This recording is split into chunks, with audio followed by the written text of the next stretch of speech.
Boa noite, meu nome é Eduardo Siga, eu sou docente do curso de especialização em gestão empresarial pelo Instituto Federal de Educação, Ciência e Tecnologia do Rio Grande do Sul, disciplina de conjuntura econômica ministrada pelo professor Cássio Moreira. Farei a apresentação do artigo intitulado O debate sobre a redução do déficit fiscal no Brasil, uma crítica pós-keynesiana, de autoria de Mariana de Lourdes Moreira Lopes, analista de finanças da Secretaria de Tesouro Nacional, e Maria de Lourdes Hollenberg Molo, professora da Universidade de Brasília. Inicialmente destaca-se que o déficit fiscal é uma questão recorrente e amplamente oferecida na política econômica brasileira. O déficit ocorre quando os gastos públicos excedem as receitas, originados na necessidade de financiamento por meio de empréstimos. A questão central abordada no artigo é como lidar com o déficit fiscal e suas consequências para a economia brasileira. Em seguida, é apresentada a perspectiva pós-keynesiana, como base teórica para a análise. Essa perspectiva deriva das ideias do economista John Maynard Keynes, que defendeu a intervenção do Estado na economia para promover o pleno emprego e a estabilidade econômica.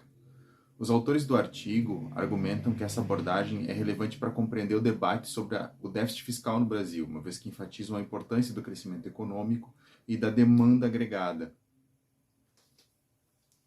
Além disso, o artigo menciona a existência de diferentes visões no debate entre abordagens ortodoxas e heterodoxas, destacando as divergências em relação às políticas de austeridade fiscal e às políticas expansionistas. As abordagens ortodoxas enfatizam a necessidade de equilibrar o orçamento público, enquanto as abordagens keynesianas defendem a utilização do déficit fiscal como um instrumento de estímulo pós-econômico. A visão ortodoxa em relação ao déficit fiscal enfatiza a importância de equilibrar o orçamento público, reduzindo os gastos e aumentando as receitas. Essa abordagem segue a lógica da disciplina fiscal, buscando evitar os efeitos negativos da dívida pública, como a inflação e o aumento dos juros. Para atingir a zeragem do déficit, os economistas ortodoxos recomendam medidas de austeridade, como redução dos gastos públicos, aumento do imposto e controle rígido do endividamento estatal. Portanto, pregam a menor participação do Estado na economia, consideram que a moeda é neutra e exógena e deve ser controlada pela autoridade monetária, no Brasil, o Conselho Monetário Nacional. Na política fiscal, afirmam que o superávit primário deve ser atingido via controle de gastos e da inflação. A confiança na política gera uma queda futura da taxa de juros e a redução do déficit nominal. Por outro lado, a visão heterodoxa oferece uma perspectiva crítica em relação às políticas de austeridade fiscal. Os economistas heterodoxos argumentam que o déficit fiscal pode ser uma ferramenta útil para estimular a economia em tempos de recessão ou de baixo crescimento. Eles defendem que o Estado desempenhe um papel ativo no impulsionamento da demanda agregada, por meio de políticas expansionistas, como aumento de gastos públicos e redução de impostos. Dessa forma, acreditam que a recuperação econômica pode gerar um aumento da arrecadação, contribuindo para a redução do déficit a longo prazo. Os heterodoxos consideram que o Estado deve ser o protagonista, agindo como o regulador do mercado. E a moeda, para eles, não tem papel neutro. Ela influencia diretamente na economia, gerando liquidez, a partir dos investimentos, da geração de emprego e, consequentemente, o próprio crescimento econômico. Em relação à política fiscal, eles afirmam que a redução da taxa de juros gera como consequência a redução do déficit nominal, via fomento ao crédito e aos investimentos. Sob a visão pós-keynesiana, os autores argumentam que a prioridade não deve ser a eliminação imediata do déficit fiscal, mas sim a promoção do pleno emprego e do crescimento econômico sustentável. No contexto brasileiro, o debate em torno da zeragem do déficit fiscal envolve a análise das condições econômicas do país e as políticas fiscais adotadas.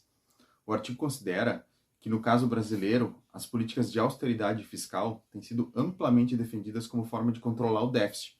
Essas políticas incluem a redução dos gastos públicos, o aumento de impostos e a busca pelo superávit primário. No entanto, a visão pós-keynesiana argumenta que a adoção de políticas de austeridade pode ter efeitos negativos sobre a economia brasileira, especialmente em um contexto de recessão ou de baixo crescimento. Os pós-keynesianos eles defendem que o Estado deve desempenhar um papel ativo no estímulo da demanda agregada, por meio de políticas expansionistas, como aumento de gastos públicos e a redução dos impostos. O trecho intitulado Uma ilustração do caso brasileiro no debate sobre a zeragem do déficit fiscal destaca que o enfoque excessivo na redução do déficit fiscal por meio de corte de gastos e aumento de impostos pode resultar em uma redução da demanda agregada e uma consequente diminuição da atividade econômica. Além disso, ele ressalta que a desigualdade social e a instabilidade financeira também devem ser consideradas no debate sobre a política fiscal no Brasil.